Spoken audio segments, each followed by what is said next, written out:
Hey dudes, what's up? So it's been a while since I've done a Reading Your Paranormal Stories video, and a few weeks ago I promised that it would be this week, and so here we are. I'm gonna be reading more of your paranormal stories today, and I know I say this a lot, but I just want to say thank you so much to all of you guys who have taken the time out of your days to send me your story, either over my email or my Instagram. It's really sweet that all of you guys want to share your stories with me, and so yeah, let's read a few more. This first story comes from Chastity. So she says, "Hey Ash, my name is Chastity. I love every single one of your videos. You're so sweet. I wanted to send you one of the many paranormal stories I have. I believe there is a dark entity that has always been around my dad.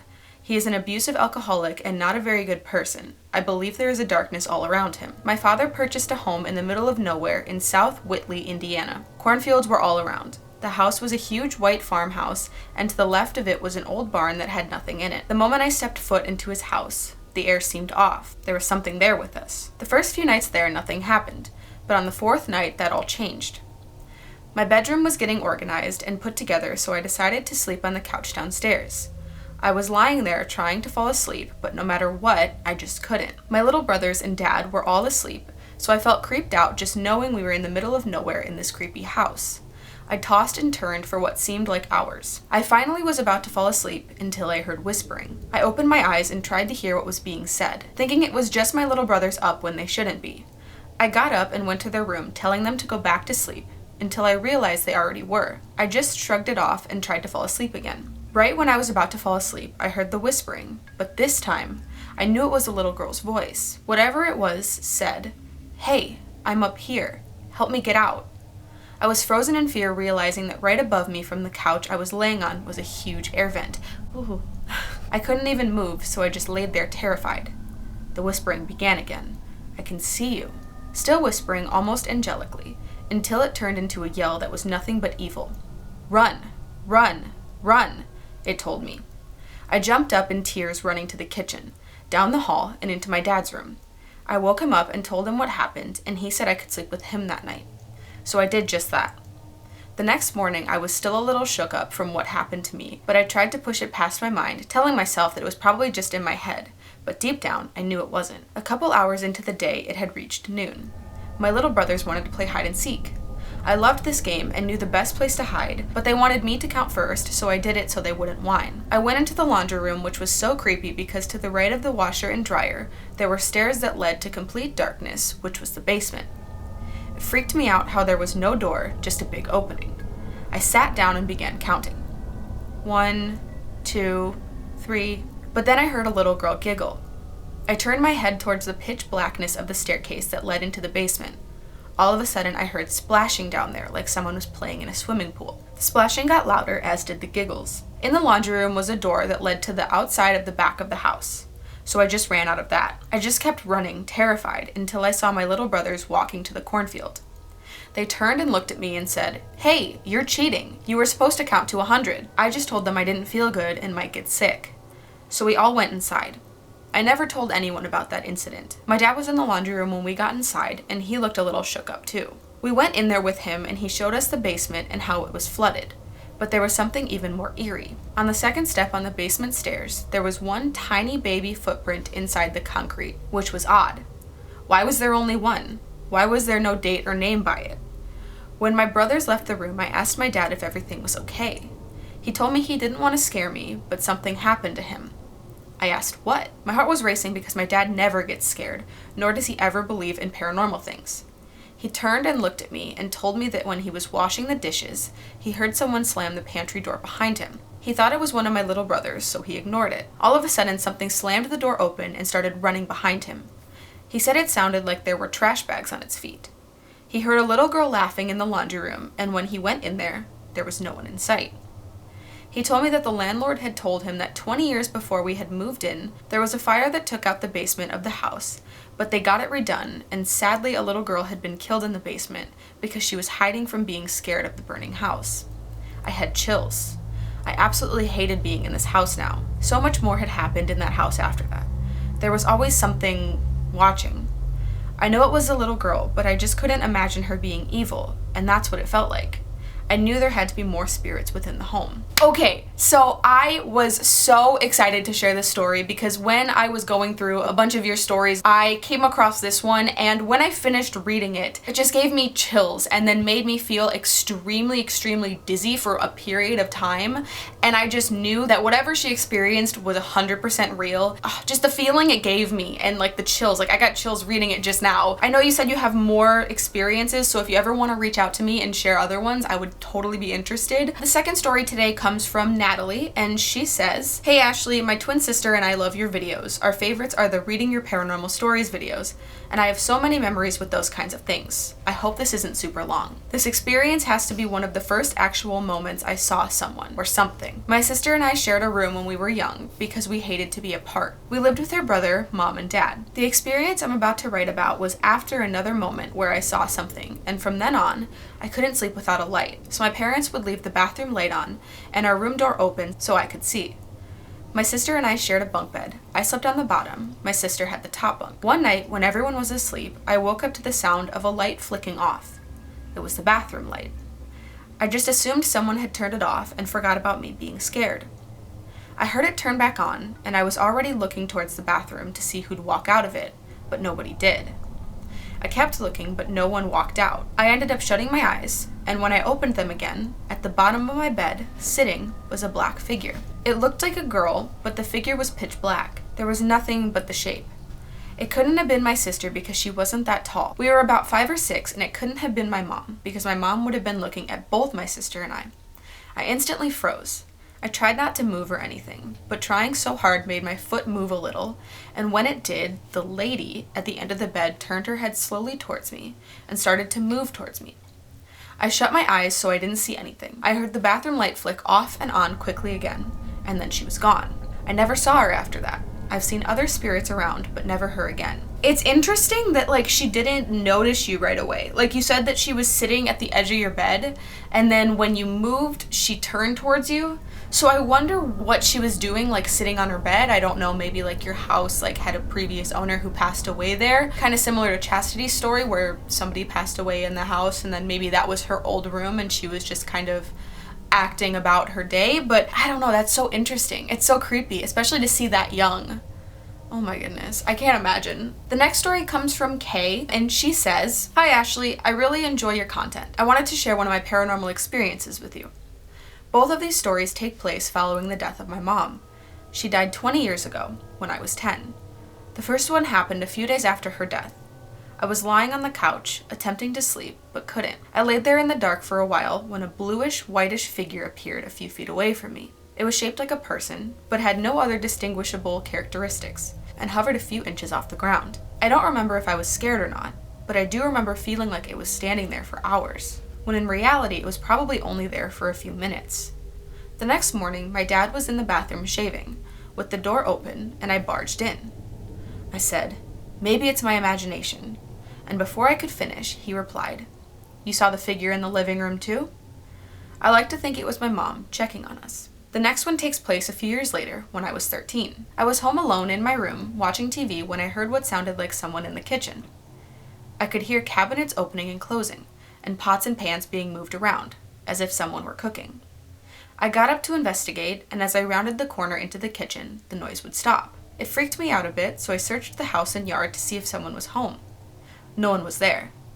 I went back to my room, and the same thing happened. Noises from the kitchen. I went to investigate, and as soon as I rounded the corner, the noise stopped. This happened one more time after I got back to my room. After the third and final time, I went into the kitchen and said, "Mom?" It never happened again after that.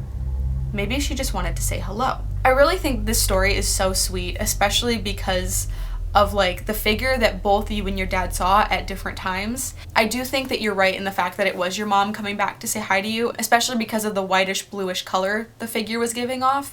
And I think that's so sweet, just that the fact that like both you and your dad like weren't scared of it. Or I think you said you don't remember if you were scared, but if you don't remember, you probably weren't scared. It was probably more of like, whoa, you know? I know you guys know that I love to hear stories of people coming back to visit. I just think it's so sweet and so nice that sometimes that happens. So the next story comes from Kayla, and she says, "Hello, I'm Kayla. I came across your YouTube channel about a week ago, and I really wanted to reach out to you. I couldn't believe how similar our paranormal experiences were. I would love to share stories if you would be interested. I am from Chicago. I grew up on the southeast side near Indiana. My childhood home, my mom still lives there, definitely has spirits.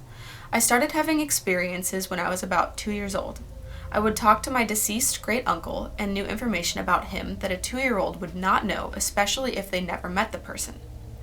I've always been able to feel presences. Every night, as soon as I get comfortable, all tucked in, I would feel something come into my room and just watch me. And this would last for 2 to 5 minutes if I didn't tell it to leave. In 2016, I contacted a TV show called The Dead Files, hoping they would come to check our house out. They were very interested and wanted to get started as soon as possible, but needed my grandma's approval since she owns my childhood home. She was not for the idea at all, so unfortunately, we never went through with the show. One of my mom's good friends saw my mom's doppelganger in our basement.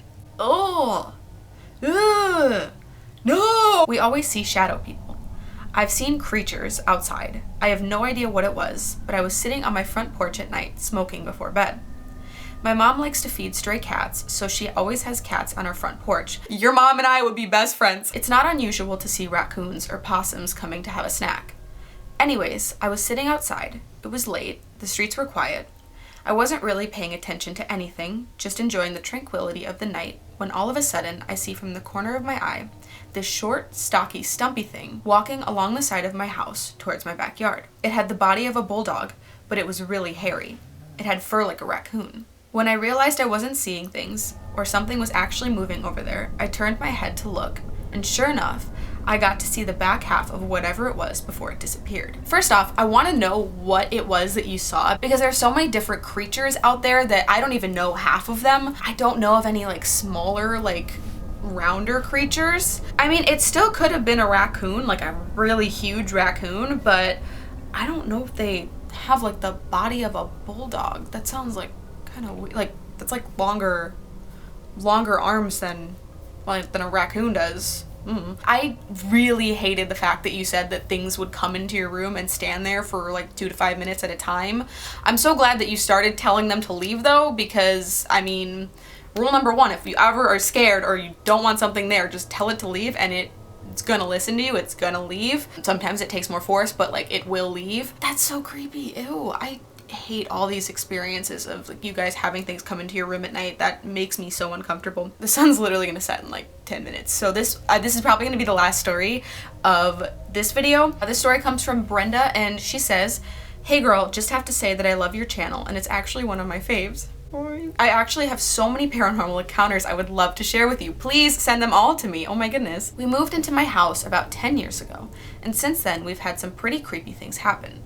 My favorite is my nephew's friend. My nephew was about 3 or 4 years old at the time when we moved in, and right away he started acting weird being in the house. We would see him talking and playing with someone who wasn't there. We would go shopping, and he would always get something for him and Jimmy. There were times he'd get up at 3 in the morning and play either under the kitchen table or in the back room. The one day I was sleeping with my sister in her room with Angel and her other son. I'm assuming Angel's the nephew. Around 2:45-ish, I felt someone under the bed moving. My sister had a futon and it was very thin, and I instantly thought of Angel, so I told my sister to tell him to lay back down, so she did. 5 minutes pass and I feel the same thing again. I tell her once again, and she told him to get back up. 2 minutes pass, I feel it again, and I tell my sister once again, and this time she yells at him, telling him to get up. This time she got up and turned the light on and opened the door. As soon as she opened the door, we saw Angel run out of the room, so my sister was walking out there saying, "Angel, get back here." And my brother, who was sleeping on the couch, asked, "Who are you looking for?" And my sister replied with, "Angel." And he said he had just seen him run into the kitchen, so both my sister and brother walk into the kitchen to look for Angel. While they were in the kitchen, I turned to my left and checked on my other nephew, and right next to him was my nephew Angel. Oh, okay, so it was a nephew, okay. I get up and ask my sister and brother who they were looking for, and they replied, "Angel."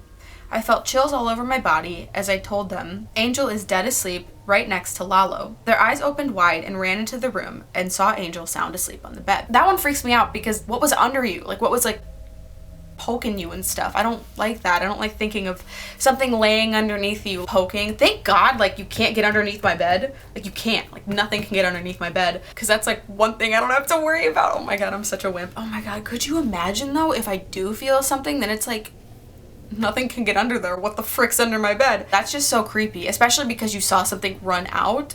So, oh, that was the thing with the other story, the doppelganger in the basement. I don't like hearing people seeing people that they know, but it's not the person they know. I've heard a bunch of stories, I don't know where they are now, they're not from you guys, online, stories online from people seeing their mom, but it's not their mom, and then like 2 minutes later, like their mom comes home, their brother or their sister, or like a friend or something. Like, doppelgangers are so freaky, because like, where do they come from? I want to research that topic more, just because it's something I really don't know about. I don't know if it's some kind of like shapeshifter or something, but it's really creepy. And so the fact that things can like imitate like how they look, I've dealt with things imitating sounds, like imitating a voice, but never imitating a person, what they look like. I don't like thinking about that. That really freaks me out. Ugh. You can make a good horror movie out of something like that if there isn't one already. If there is, please let me know. I want to watch a movie about doppelgangers. But yeah, okay, since the sun is setting, I did get kind of a late start today on filming. I'm so sorry. I'm gonna go ahead and end the video here. Again, thank you so much to all of you guys who are sending me your stories. If you guys are interested in sending me your stories and you haven't yet, my email is ashparanormalstories@gmail.com. I'll put it across the screen right now, and I will also put it in the description. Please send me your stories there. Doesn't matter the length, if they're long, if they're short, you can send me any of your stories, as long as they're your own and you're not like taking them from online or anything. But I do really want to quickly talk about some of the emails I've been getting. A lot of you guys are emailing me asking me what I think about it and wanting a reply. If you want advice on something and like want me to respond, I will more likely respond to you on Instagram. So if you're like just wanting to get advice on something and not really wanting to send a story, please DM me on Instagram or like Twitter or something. I don't know, I'll leave both of those links in the description, just because I get so many emails now that I don't think I could reply to all of them, and I'm really, really sorry. So yeah, if you're looking for a response, social media DMs. If you just want to send me a story, the email. I hope that clears it up. All right, I'm gonna go ahead and go. Thank you guys so much for watching. I love you guys, and I'll see you guys next time. Bye, everybody.